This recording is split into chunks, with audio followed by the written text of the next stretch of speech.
Hi to all, welcome back to my channel. Today our topic working of Babcock and Wilcox boiler. So, first boiler ki name ela vachindi మనం discuss చేద్దాం. ఓకేనా?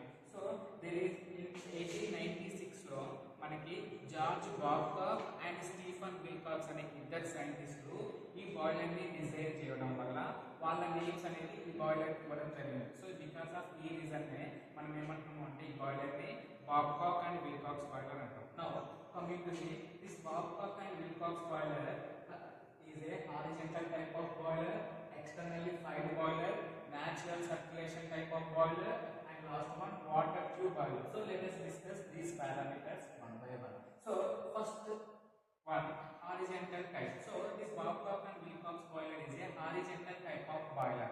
Why this type Babcock and Wilcox boiler is a horizontal type of boiler? Because the drum is placed in horizontal direction, or the axis of the drum is horizontal. So because of this reason, Babcock and Wilcox boiler is horizontal type of boiler. Okay na? So ఈ drum ని మనం horizontal గా place చేసుకోవడం వల్ల ఈ boiler ని ఏమంటామంటే మనం horizontal Babcock and Wilcox boiler ని horizontal type of boiler. Next one, externally fired boiler. So this Babcock and Wilcox boiler is externally fired boiler because the furnace located outside the boiler. Boiler के outside locate furnace locate చేసుకోవడం వల్ల ఈ boiler ని అంటే మనం externally fired boiler. And third parameter, it is a natural circulation type of boiler. So Babcock and Wilcox boiler ని ఎందుకు natural circulation type of boiler అంటామంటే due to density differences, water from the drum enters to the downtake header.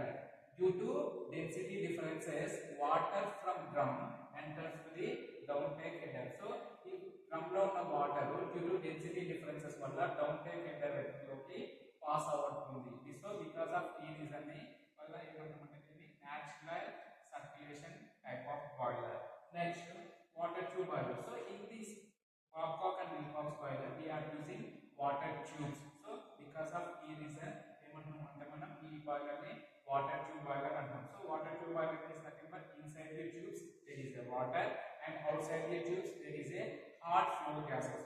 Okay, now we will see construction of Babcock and Wilcox boiler. So here grate. So this grate is placed over the furnace. Furnace పైన ఈ grate ని create చేసుకుంటాం. It's a fire door. ఈ fire door నుంచి ఏం చేస్తాం అంటే మనం fuel అనేది grate పైన ఇంట్రడ్యూస్ చేసుకుంటాం. And next one, water level indicator. So here the purpose of water level indicator is to indicate the level of water inside the drum. Drum లోపల ఉన్న water level ని indicate చేయడం కోసం providing here water level indicator. Next one, pressure gauge. So here the purpose of pressure gauge is to indicate the pressure of the steam. Okay, so మనం ఏదైతే steam ని generate చేసినామో ఆ generate చేసిన steam యొక్క pressure ని indicate చేయడం కోసం we providing pressure gauge. Next one, safety valve. So here the purpose of safety valve is to release excess pressure. Okay na? మన స్టీమ్ ఏదైతే జనరేట్ చేసిన స్టీమ్ ఉందో దానికి రిక్వైర్డ్ ప్రెషర్ కన్నా ఎక్సెస్ ప్రెషర్ డెవలప్ అయితే so ఈ safety valve ని release చేయడం వల్ల ఏమవుతుంది అంటే మనకి ఆ ఎక్సెస్ ప్రెషర్ అనేది ఎలిమినేట్ అవుతుంది. Next, steam stop valve. So here the purpose of steam stop valve is it controls the flow of steam. ఓకేనా? స్టీమ్ యొక్క ఫ్లో ని కంట్రోల్ చేయడం కోసం they providing steam stop valve. Okay, next drum. So this drum consisting of lower part and upper part. This lower part of the drum filled with water and upper part will occupy steam. So ఈ lower part drum యొక్క lower part మొత్తం కూడా water తో fill చేస్తున్నాం and upper part మొత్తం కూడా ఏమవుతుంది steam అనేది occupy చేస్తుంది. Next, there is a downtake header and outtake header. So ఈ drum కి right hand side ఉన్న header connected to the downtake header and here drum కి left side ఉన్న header కి కనెక్ట్ చేసుకోవడం వల్ల ఏమవుతుంది దీన్ని uptake header అంటారు. Next, water tubes and this is the superheater. So the purpose of superheater is to superheating the steam. Okay, steam ని superheat చేసుకోవడం కోసం we are placing superheater and this superheater is placed just below the drum. Okay na? ఈ drum కింద మనం superheat ని place చేసుకుంటున్నాం. ఎలా flu gases flow అయ్యే పాత్ లో ఎప్పుడైతే హాట్ ఫ్లూ గ్యాసెస్ పోతున్నాయో అదే పాత్ లో మనం సూపర్ హీటర్ అనేది ప్లే చేసుకుంటున్నాం. Next baffles. సో ఇది purpose of baffles is to provide to deflect the hot flue gases, అంటే హాట్ ఫ్లూ గ్యాసెస్ ని డిఫ్లెక్ట్ చేయడం కోసం ఇది providing baffles. And next one, mud bags. So the purpose of mud bags is to collect sediments and remove this sediments time to time. So water lo ఉన్న sediments అన్ని collect చేసుకొని ఆ sediments ని time to time ఏం చేస్తుంది, remove చేస్తుంది. And last one, chimney. So here the purpose of chimney is to discharge waste flue gases through this chimney. ఈ chimney నుంచి waste flue gases మొత్తం కూడా atmosphere కి discharge చేస్తాం. Now we will see working. So this Babcock and Wilcox boiler, first from water from the drum నుంచి water అనేది due to density differences వల్ల ఎందులో ఫ్లో అవుతుంది, మనకి డౌన్ టైర్ హెడర్ లోకి ఫ్లో అవుతుంది. సో ఈ డౌన్ టైర్ హెడర్ నుంచి త్రూ వాటర్ ట్యూబ్స్ లోకి ఫ్లో అవుతుంది. సో వాటర్ ట్యూబ్స్ లోకి ఫ్లో అవుతుంది. So now from the fire door, ఈ ఫైర్ డోర్ నుంచి ఫ్యూయల్ అనేది దేనిపైన ఇంట్రడ్యూస్ చేసుకుంటున్నాం మనం, గ్రేట్ పైన. సో వెనెవర్ గ్రేట్ పైన ఇంట్రడ్యూస్ చేసుకుంటాం. So whenever we are placed fuel on the grate, the fuel combustion of fuel takes place inside the furnace. So furnace లోపల ఏమవుతుంది, మనకి కంబషన్ జరుగుతుంది. So whenever the combustion will occur, the hot gases will be developed. So ఎప్పుడైతే మనకి combustion జరుగుతుందో ఆ combustion నుంచి ఏమవుతాయి, హాట్ గ్యాసెస్ అనేవి డెవలప్ అవుతాయి. So that developed hot gases will move in the upward direction.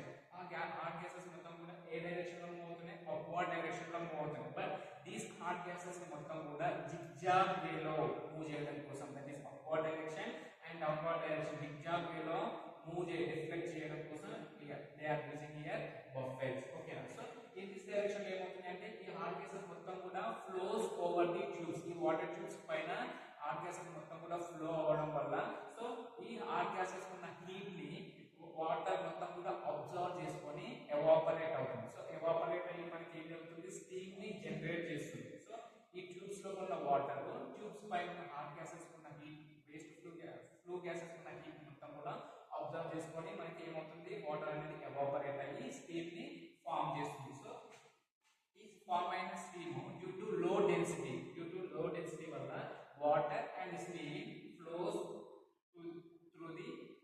to the drum through uptake header. So mixture of water and steam due to low density వల్ల uptake header నుంచి దేని flow అవుతుంది, మనకి drum కి flow అవుతుంది. So in the drum మళ్ళీ water and steam రెండు కూడా సెపరేట్ అయ్యి సో ఈ స్టీమ్ మొత్తం కూడా డ్రమ్ కి అప్పర్ పార్ట్ లో ఆక్యుపై అవుతుంది. సో ఇక్కడ నుంచి మనం ఏం చేస్తున్నాం, స్టీమ్ ని కలెక్ట్ చేసుకుంటాం. సో అగైన్ మళ్ళీ ఈ స్టీమ్ ని దేనికి సప్లై చేసుకుంటున్నాం, there is a device super heater. ఈ సూపర్ హీటర్ కి మళ్ళీ మనం ఏం చేసుకుంటున్నాం, ఆఫ్ చేసుకుంటున్నాం. సో ఇది purpose of super heater is to super heating the steam by utilizing hot flue gases heat.